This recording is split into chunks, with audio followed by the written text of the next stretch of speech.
Find a comfortable place to rest. Let the day fold itself away like a quiet page turning. If you can, soften your jaw, let your shoulders drop, and allow the weight of your hands to press gently into whatever supports them. Hear the rain, steady, unhurried. On the roof, a small hush that asks nothing of you but to be present. Breathe in slowly, breathe out softly. There's nothing you must fix tonight. For now, simply breathe. Lord, we ask for a gift of rest. Come near in the night. Calm our thoughts and hold our hearts. Amen. Tonight we will listen to the book of Daniel, a testimony of faith in exile, and a quiet witness to God's faithful presence in the places where we feel most far from home. These words will be read slowly, like a lamp carried through a dark room, so that each image may settle gently. Let each line be soft, an invitation to trust, rather than a demand to understand. Rest in this truth. The Lord goes before you. The story opens with young people taken from home to a strange land. Kings have power to move people and to make laws. Empires redraw the familiar boundaries of our lives. Daniel and his friends are placed in the palace courts of Babylon. They are taught the language and customs of the land, given food from the royal table, and expected to fit into ranks not of their choosing. Yet faith can be quiet and steady, like a small root that reaches deeper under foreign soil. Daniel and his companions decide, gently and with resolve, to keep what is sacred to them. They ask for food that will not make them unclean, and for the things that will preserve their integrity. Watching over them are those who would test the youth and see if they will adapt to the ways of the world around them. In that testing, Daniel acts with calm courage. He asks for a simple trial, 10 days of a different diet, and the result is plain. When the trial is done, Daniel and his friends appear healthier, their faces clearer, their minds sharp. Where the world expected them to be dulled and diminished, they are renewed. Rest in this truth. The Lord goes before you. As days pass, God grants Daniel insight and wisdom beyond human schooling. When rulers dream and do not find interpretation, Daniel seeks the Lord quietly, asking for understanding. In one night, as others toss and turn, a secret is revealed.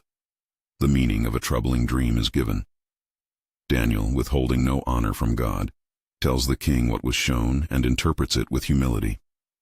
The dream speaks of great images, of empires rising and falling, of a stone that will come without the hands of human builders and set up a kingdom that will not be destroyed. The vision is weighty, the words are spoken with care.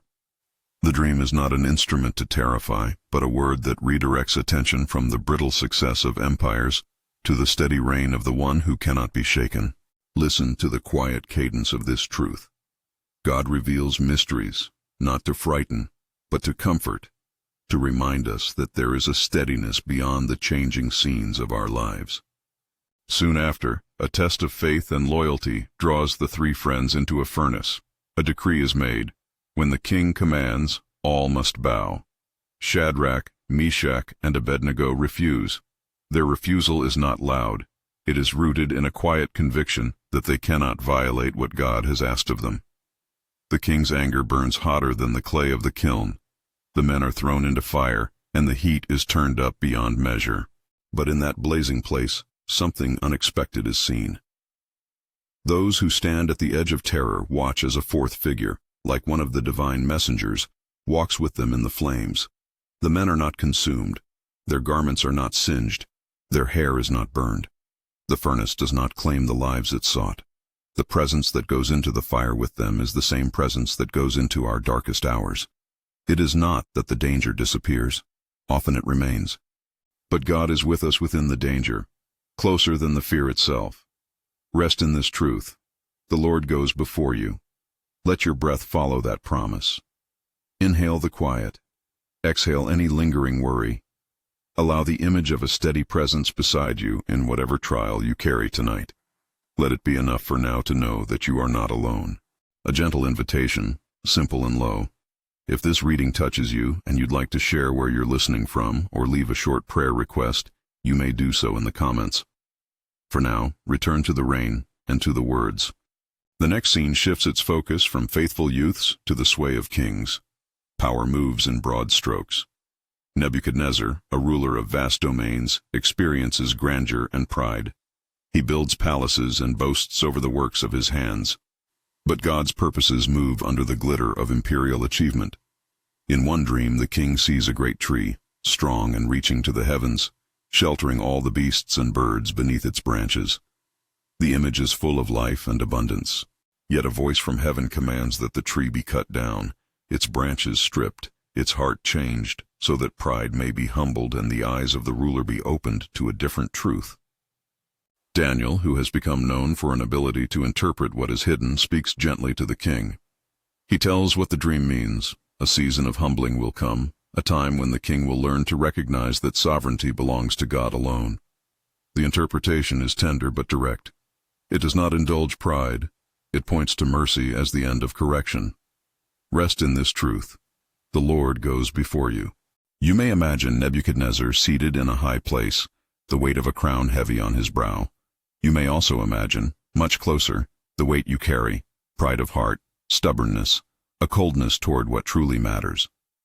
The story is not only about a distant king, it is a mirror that invites a softening. The same mercy that corrects a ruler seeks to restore a wandering heart.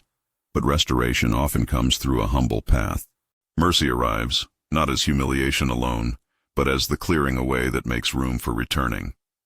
Daniel's life continues to be shaped by these patterns of exile. The foreign court, the tests of obedience, the unexpected kindnesses that come when God acts. Even when world powers seem to decide the fates of people, God's purposes thread through them like a slow-moving river, constant beneath the surface. There are moments when the wise will be honored, and moments when the steadfast will rise like light. Rest in this truth. The Lord goes before you. Pause here for a moment and breathe with me. Draw in the cool hush that comes with rain. Let your shoulders unclench. If your mind has been busy, imagine laying each thought, one by one, on a small table beside you. There is nothing to fix in this breathing. Just allow the images. A young person refusing defilement. 3 friends in a blazing trial with a companion at their side. A great tree humbled so that a heart may be turned. Hold them without urgency. Let them be like stones in a quiet stream. As we move further, we will return to scenes of kings and handwriting on walls, to the steady cadence of prayer that keeps Daniel close to God. Remember this refrain. Rest in this truth. The Lord goes before you. Let it land softly, like dew. Nebuchadnezzar's story folds into another account of a banquet, a hand that writes on plaster, and a king who is undone by a sudden message he cannot interpret. Belshazzar, who holds the cup of his predecessor's temple vessels and gives praise to the wrong things, watches letters appear on the wall, strange marks that stop the music and chill the guests. The heart of the feast is silenced, because the presence of God is not to be taken for granted. The wise men and conjurers cannot read the script. Fear edges the revelry. Daniel is called then, not because he is proud of his gift, but because he has remained faithful to prayer and to steady devotion. He reads the writing and names the judgment that follows. Kingdoms that mistreat what is holy will not stand. The king's night ends in quiet ruin, and a new power rises in its place. The scene is weighty, but rendered without harshness here, an invitation to consider what we honor and what we set before our hearts. Rest in this truth. The Lord goes before you. I will read more now, and in the slow voice of this hour, let the words fall like soft rain. Daniel's devotion continued. When new rulers came, they made laws that would test even the faithful. One such law commanded devotion to a single declaration, a public posture of loyalty required of all who worked in the kingdom. Daniel kept his windows open toward his ancient habit of prayer. He prayed 3 times each day, giving thanks and pouring out his heart as he always had. The law was tested by men who saw his practice and plotted to use it against him. When the king was told, he was grieved, but the law had been made and could not be easily undone. Daniel was cast into a den of lions, a place where fear should rightly have a grip. The stone was rolled over the opening, and the night wrapped around the chamber. But Daniel's steady prayer had not been a private ritual to keep him safe. It had been a habit that kept his heart fixed on God. In the night the king went to the den and cried out, and a voice answered, "O king, live forever." The message came back. Daniel was alive, and the lions had not harmed him. The rescue did not erase the danger that had been present. It revealed that God's keeping can be present even in the midst of peril. Rest in this truth. The Lord goes before you. Breathe again. Let that refrain flow in and out with your breath. Inhale, rest in this truth. Exhale, the Lord goes before you. There is no hurry to solve everything tonight. Allow the rhythm of these words to be a slow metronome for the heart. Now, as the evening rain keeps its quiet rhythm, we turn again to the vision given to Nebuchadnezzar, a dream of a great tree, and to the interpretation that Daniel provides. In the dream, the tree stands tall and feeds all. The birds and beasts find shelter under it.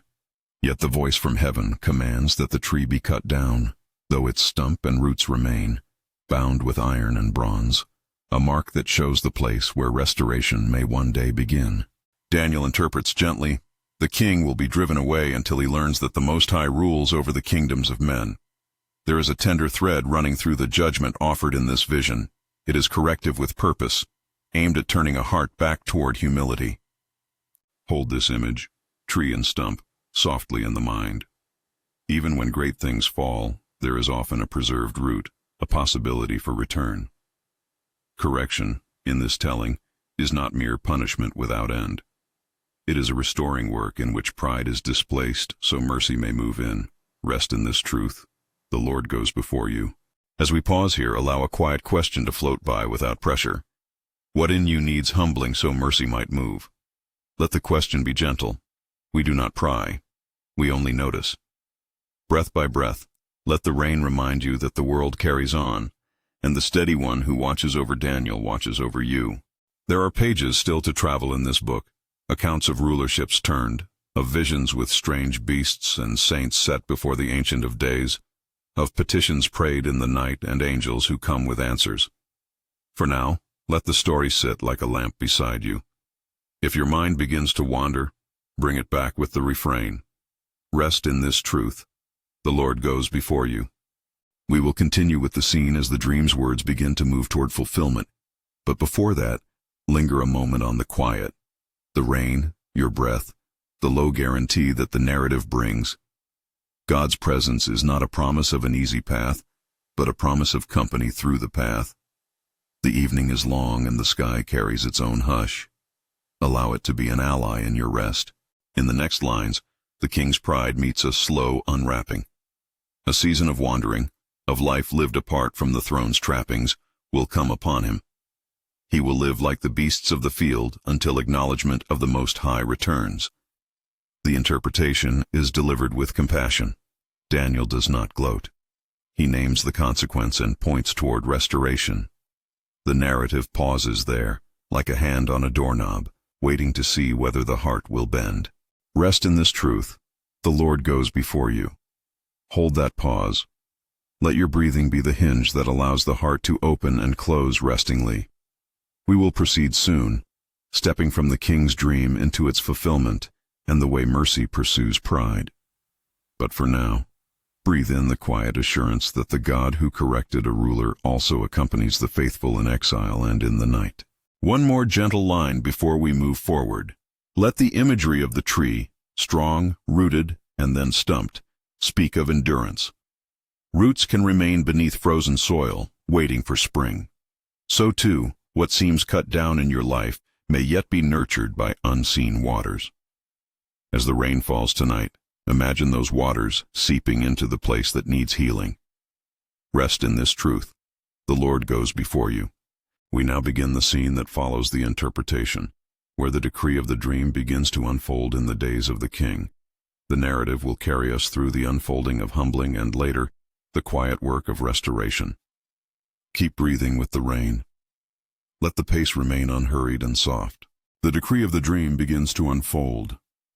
In time, the proud ruler, whose life was like a shining tree, finds that his steps no longer carry him to palaces.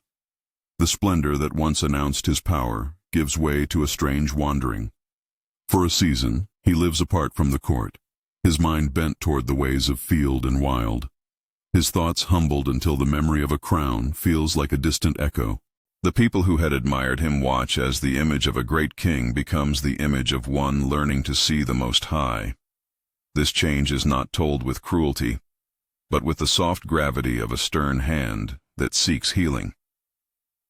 The lesson comes through loss of position and comfort, through nights spent under an open sky rather than beneath a roof of cedar and gold. And when the time has passed, when humility has done the work it was intended to do, the king lifts his eyes and is able at last to praise the God who sets up and pulls down, who rules over the sweep of human life.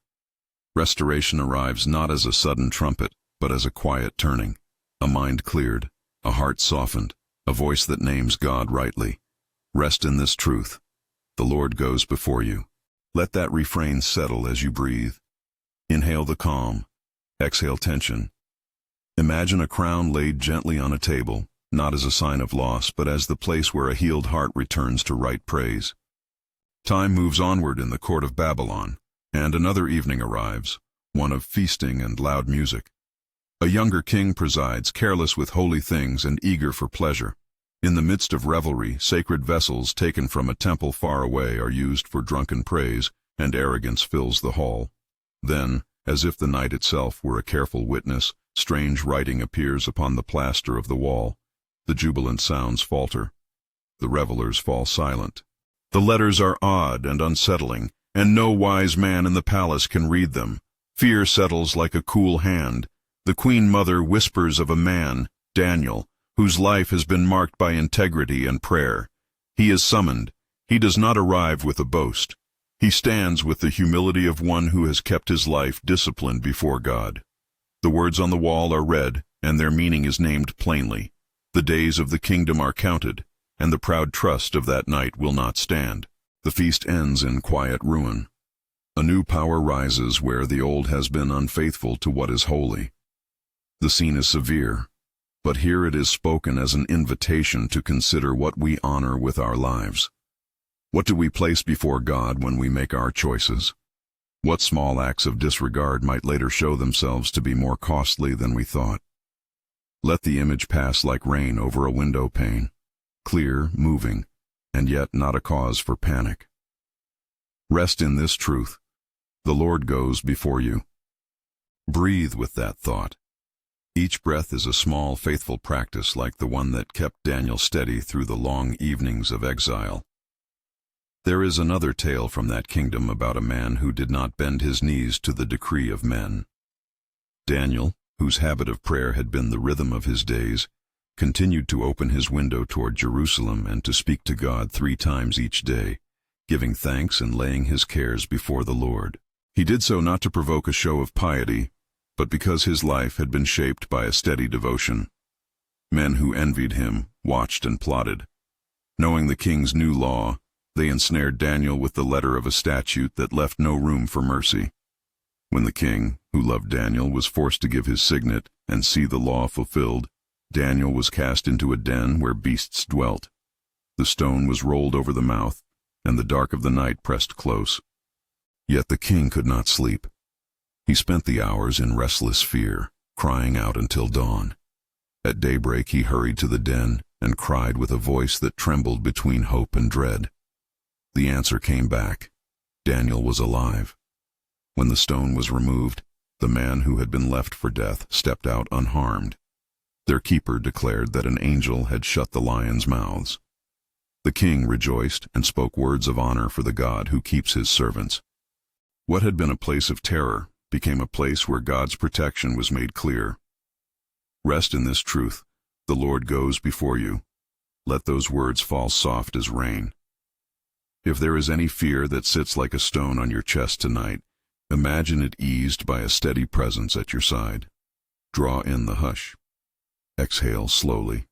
This steady cadence is our neighbor on the road toward sleep. The nights turn, and the book takes us into deeper waters. Visions not only of kings, but of times and symbols. Daniel receives a series of visions that stretch the imagination and call the heart to awe. We listen not to be frightened, but to be reminded that there are patterns far bigger than we can quickly grasp. Powers rise, images shift, And through it all, the Ancient of Days sits in quiet, sovereign judgment. In one vision, beasts appear rising from tumultuous seas, varied and strange. Each beast seems to claim the stage of earth in turn, fierce, strange, and unsettling in its manner. But the scene moves toward a greater picture. The court of heaven opens, and one old and wise, referred to as the Ancient of Days, takes his seat. His clothing is white as snow. His throne flames with fire. Thousands attend to him. Judgment of the beasts follows, and then one like a human being comes toward that Ancient One. He is given dominion and honor and an everlasting kingdom that will not be destroyed. The imagery is weighty, but in this quiet reading we let the vision pass as a tapestry, grand and ultimately reassuring. Power that is only temporary gives way to one reign that lasts. Rest in this truth. The Lord goes before you. Allow the picture to be like a lantern seen through fog, bright at its center, bringing warmth more than alarm. Let the sense of enduring rule be a lullaby rather than a drumbeat of fear. Another vision brings an image of a ram and a goat, each contesting for place and power. Horns break and rise. A little horn grows where none expected. The vision moves with strange details, the kind that invite a soft wonder instead of a rush to explain. An appointed time comes when the transgression is reckoned, and the vision's focus shifts toward a cleansing of what has grown lawless. Through it all, an angelic figure explains some of these things to Daniel, urging him to keep watch and to find steadiness in prayer. When the visions press close, Daniel's words become prayerful and humble. He stands in a posture of intercession and confession. He remembers the past and names the sins of his people, even though he himself had not lived to profit from judged glories. His voice is low. His penitent heart is a model of how one might stand before God in seasons of national weight or private sorrow. Honest, sorrowful, hopeful. Rest in this truth. The Lord goes before you. Take a breath with that posture. Confession need not be loud to be true. It can be a soft, honest turning of the heart that makes room for mercy. Between these visions and the angelic messages, Daniel hears of times that will come, of seasons appointed, and events that seem to stretch beyond his own life. Yet the message that threads through is not one of despair, even in complex sayings about distant things. The angels speak of comfort, of an end that prioritizes the faithful, and of wisdom rewarded. We do not press the details into modern maps or current politics. Rather, we accept the invitation to hold mystery gently, to trust that God's purposes move in ways we will not always understand. Rest in this truth. The Lord goes before you. Let the words Ancient of Days and One like a Son of Man rest like warm stones in your hands. They are phrases meant to steady us when the noise of the world grows loud. Imagine the slow, steady light of that throne room reaching into your night. There comes then a long and earnest prayer, one that shows us how a faithful heart can approach God in a moment of national remembrance. Daniel gathers the sins of his people in language that is humble and thorough. He does not minimize fault. He names it with a heart that seeks restoration. He remembers promises and turns them into entreaty, asking God to act not because people deserve it, but because God is merciful and true to his name. We listen to the tone of this prayer as a model for our own nights, a confession that clears the air, an acknowledgement of human frailty, and a turning toward God who is kind to those who seek him. The prayer is long in feeling yet brief in words here, composed and confident that God hears. Rest in this truth. The Lord goes before you. If it helps, whisper a quiet confession of your own. Simple, limited to a brief truth, and let it pass into the rain. You need not speak aloud. The hush of the evening is a good confessional. As Daniel prays, an angel is sent with a message of explanation. The messenger reveals portions of the vision and speaks of appointed weeks and of a time measured for certain purposes. The message is strange and exacting, naming periods and events in a way that can feel more like a clock than a comfort. Yet the emphasis remains pastoral. God's timeline, however mysterious, is not careless. The call is to endurance, to wisdom, and to faithfulness. Those who are wise will shine. Those who are faithful will find their names remembered. There is comfort in that promise, quiet, patient comfort. It speaks to the small ways we stay steady in our daily faithfulness, the prayers we keep, the kindnesses we offer, the choices we make again and again. These are not grand gestures to be shouted from rooftops. They are small, steady acts that matter in the long arc of things. Rest in this truth. The Lord goes before you. Breathe a slow breath now. Let the stillness gather at the center of your chest. If your thoughts drift, bring them back to the refrain. Let it be a simple anchor. Rest in this truth. The Lord goes before you. The final vision in the book draws us forward into images of conflict and ultimate vindication. Daniel is shown battles of principle and power, days of suffering and seasons of deliverance. Names and times are mentioned. Strange details unfold. Yet the book closes not with a shout, but with a promise. Knowledge will increase, the wise will shine, and those who lead many to righteousness will like the stars forever. Read as a lullaby for the soul. This closing is a kind of benediction. The faithful are not forgotten. There is a future in which what is right will be honored. This is not a promise of instant rewards or easy paths. It is a reassurance that a life kept before God is noticed in the deepest ledger of existence. Rest in this truth. The Lord goes before you. Let the image of shining like stars be gentle in your mind.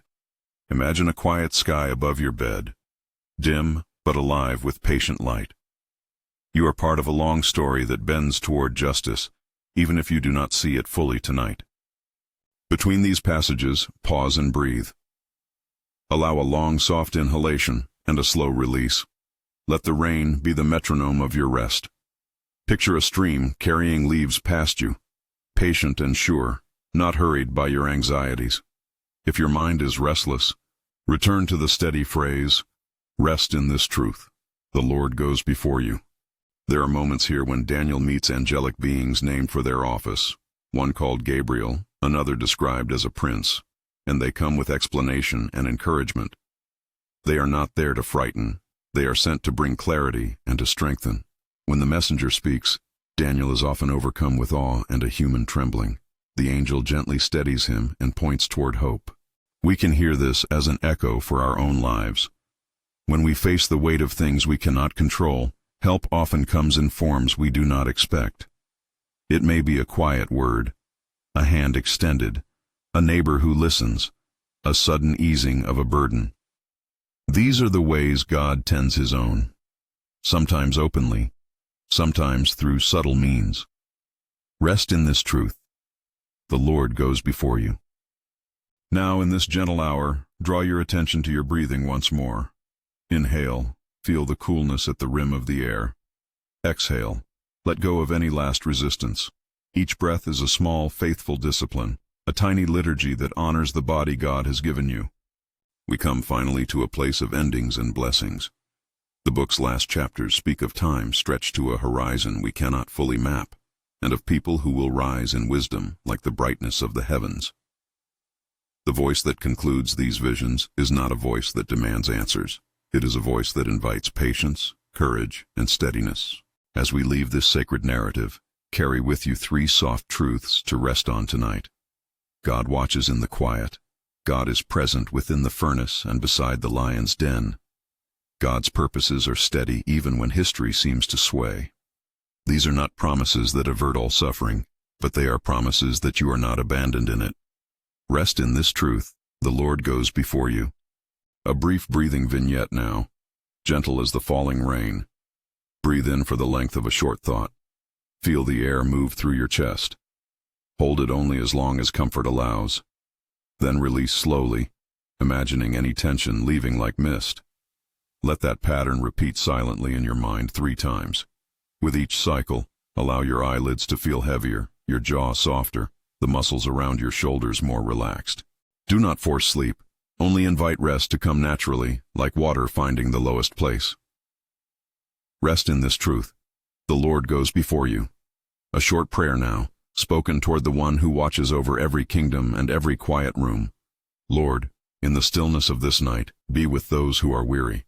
Calm the anxious thoughts that trouble our sleep. Surround us with your presence as you did with Daniel and his friends. Let your peace be a guard.